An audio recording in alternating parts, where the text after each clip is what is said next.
The Beast of Boggle Hall was meant to be the film to make Sam Skillington, but it had the absolute, complete opposite effect. It was terrible. We caught up with the people that were attached to Sam Skillington to see what went wrong. This is Sam Skillington, the man behind the mask.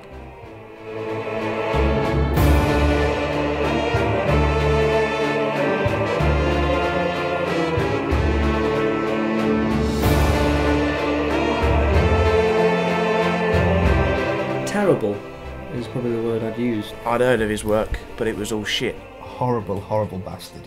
We spoke to Matthew Skillington, brother, to see what he thinks of his own flesh and blood. I was very ashamed after the film came out, purely because it was so bad. And luckily for me, you know, he took all the stick. Why? I mean, it's one thing, you know, journalists shitting through your letterbox, but it's when, you know, he came out of Morrison's after filling up his petrol, and my granddad clocked him. He was wheelchair bound at the time, and he actually got a member of the public to help him up, like physically lift him out of the chair, to spit on his grandson. We managed to track down Tina Skillington, mother of Sam Skillington. She had this to say. All my friends have got children who are doctors and lawyers, and I thought that Sam was going to be a superstar. And after watching the film, I'm thinking, is it too late to have an abortion?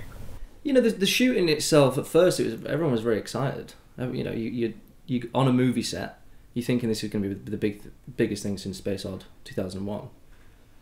But as the days went by, I could see the cast crumbling.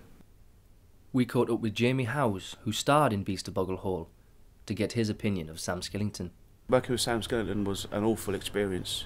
I regretted it instantly that when I turned up. I mean, Boggle Hole, f*** me. It weren't bad enough having a shit film, but dragging me up f***ing Whitby to do it and all. I wasn't best pleased. Where's my fucking inhaler? He didn't have a fucking clue what he was doing. Jamie, he was really bad for it. He is a bit of a horrible person anyway, but he deteriorated. I mean, by the end, he was throwing up in between scenes.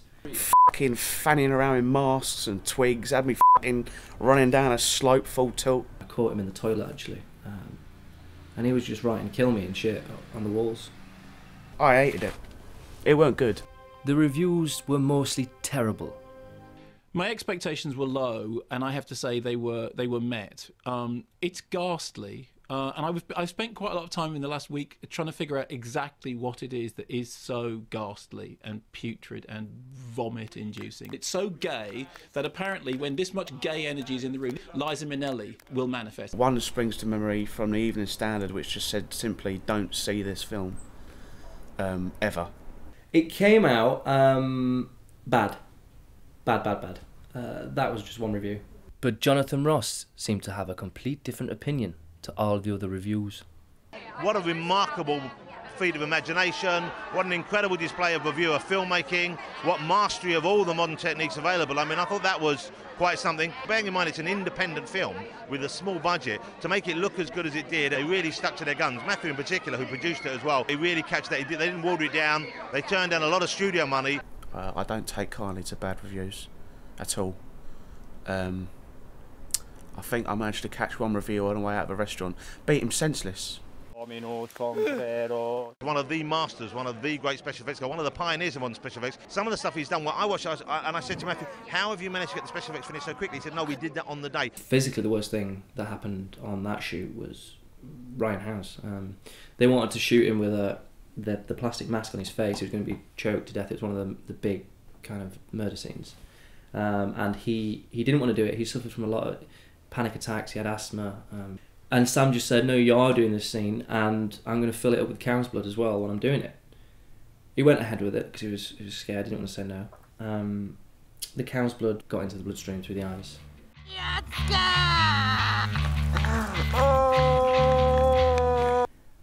And it was from that point, it was a very slow deterioration of his sight. Day by day, he was losing his sight. By the end, we were feeding him, feeding him his lines and his food. We managed to track down and talk to Ryan Howes, who starred in the film. he went blind. Filming on The Beast of Boggle Hole, it started off I was very excited. Obviously it was the first film I'd ever been in. It was my big break. I thought, you know, it was my ticket to Hollywood.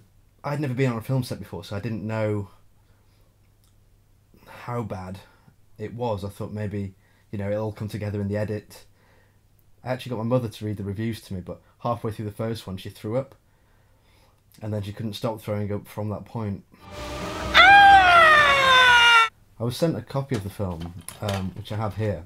I put it on, it didn't really sound like I remembered it. It seemed to have cut my scenes out of it. On set with Sam Skillington, he could get very, very violent. I remember one occasion, Sam Shepherd, the sound guy, he had to be taken to hospital to have a boom pole removed from his anus. Being blind has its ups and downs. You know, you don't have to shut your eyes when you go to sleep.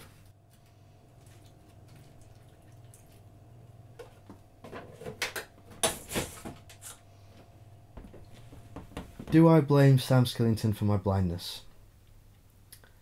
On the one hand, yes, because he was the one who blinded me. But on the other hand, yes. We spoke to avid fan of Sam Skillington, Natalie Taylor, to see why she loved him so much. I didn't actually decide to be Sam Skillington's fan. It's just something that happened to me. I saw him in The Beast of Boggle Hall.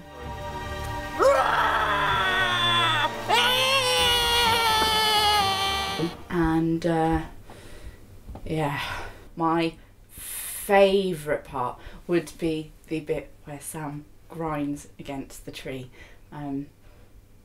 It's just my dream to be that tree. I often walk through the woods by myself, hoping the masked beast would jump out and ravage my parts. I am a part of, or president in fact, of the Sam Skillington Appreciation Society, or SAS for short. There is me and my sister Jodie, but Jodie doesn't really have a choice. She's not well. On the 27th of May, we have a party in honour of Sam Skillington's birthday. He's on set there, isn't he? No, get off! Get off! Don't!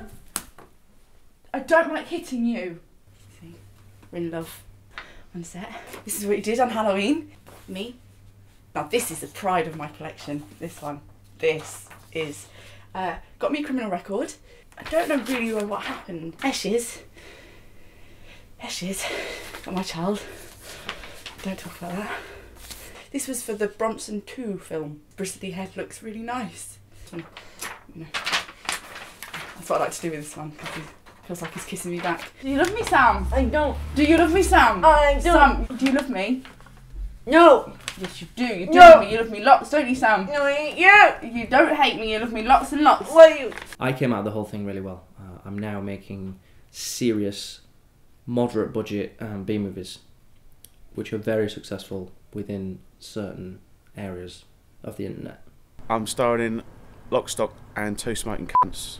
I play a cunt, or one of the cunts. Danny Dyer is the other cunt, of course. And we just go around smoking a lot and, well, shooting people. And being cunts, obviously, hence the title of the film. Where's the fucking cigarettes?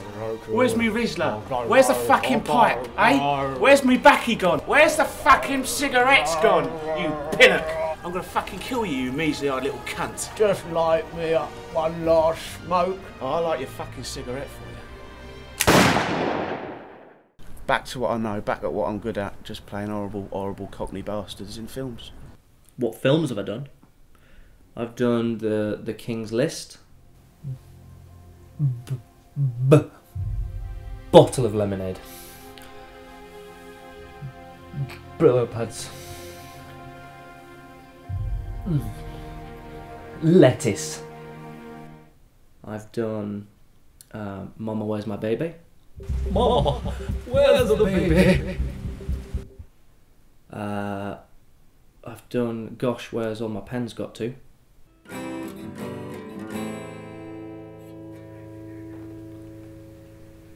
Gosh, Where have all my pens got to? I've done some more horror films. I've done Worm, Cheeseman. Did a film called Shit Monster, which I regret doing that. After meeting all these people that were attached to Sam Skillington, it's hard to believe the guy was not a terrible bloke.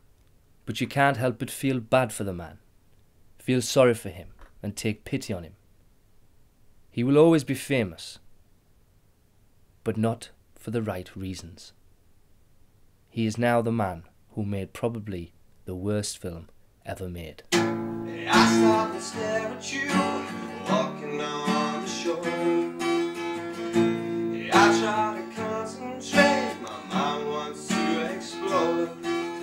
The tropical sense of you takes me up above. And girl, when I look at you, I blame Sam Skillington for everything that went wrong with that film.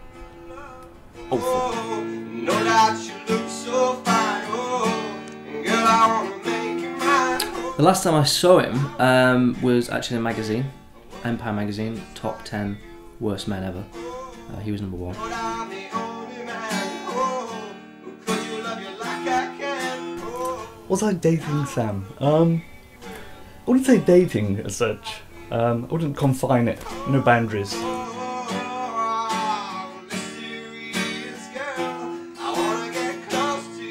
The relationship was based mostly on physical attraction.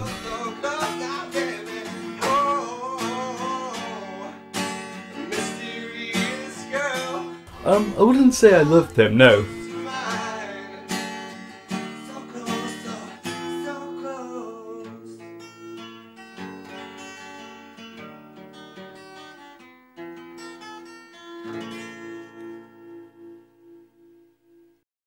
Do I miss Sam? I wouldn't say miss. I'm quite happy he's gone actually, yes.